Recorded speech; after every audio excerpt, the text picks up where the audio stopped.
Hello friend, good evening. তো আজ আমি খুব হ্যাপি, খুব খুশি।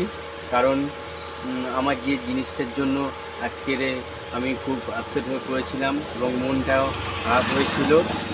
দুদিন আগে তোমাদের কাছে একটা ভিডিও আপলোড দিয়েছিলাম। তো তাতে আমি বলেছিলাম আমার কিছু পার্সোনালিটি প্রবলেমের জন্য আমার মনটা খুব খারাপ, ভালো লাগছে না কোনো কিছু। আজকে সেই প্রবলেমটা আমার ক্লিয়ার হয়ে গেছে।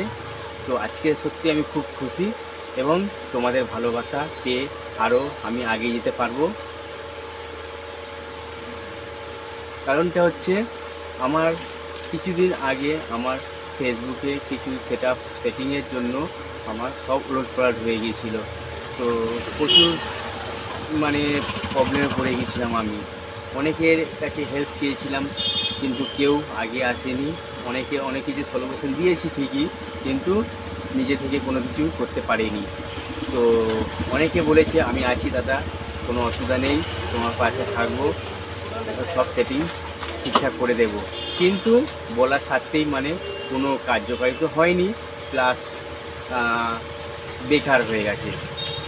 এমনকি টেনশানে আমার ঘুমও চলে গিয়েছিল, কি হবে না হবে খুব চিন্তার মধ্যে ছিলাম।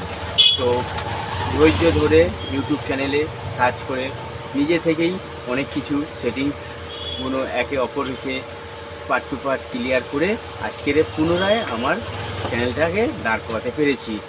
তো ফ্রেন্ড, তোমাদের ভালোবাসা আর ফেসবুক তরফ থেকে আমার ভালোবাসা আমার আছে বলে আজকের এই জায়গাটা আমি এসে দাঁড়িয়েছি। আর তোমাদেরকে একটাই কথা বলি, যদি কোনো দিন বিপদে পড়ো, কোনো সেটিংসে মনিটেশনের সময় সেটিংসে যদি কোনো প্রবলেম হয়, তো কাউকে না হেল্প নিয়ে অতি অবশ্যই তোমরা ইউটিউব চ্যানেল ফলো করবে এবং কি নিজে থেকে চেষ্টা করবে, অবশ্যই তোমরা সাকসেসফুল হবে। কাউকে তেল মেখানো কিংবা কাউকে হেল্প নেওয়া আশা করি মনে হয় কেউ করবেও না, যেটা আমার মধ্যে হয়েছিল। তো তোমাদেরকে একটাই রিকোয়েস্ট, যেটুকুনি যা করবে খুব সাবধানভাবে সেটিংসগুলো না জানা থাকলে ইউটিউবে জেনে নিয়ে তবেই তোমরা আগাবে। না হলে আমার মতন একে অপরের সব সেটিংস গন্ডগোল হয়ে গেলে আর পুনরায় কোনো কিছু তোমরা সলিউশন করতে পারবে না। তো পরের কন্টেন্টগুলো দেখার জন্য তোমরা ওয়েট করো। আমি অবশ্যই তোমাদের কাছে ভালো ভালো আরও কন্টেন্ট রিলস নিয়ে আসবো। তো এতক্ষণ টাটা, বাই বাই।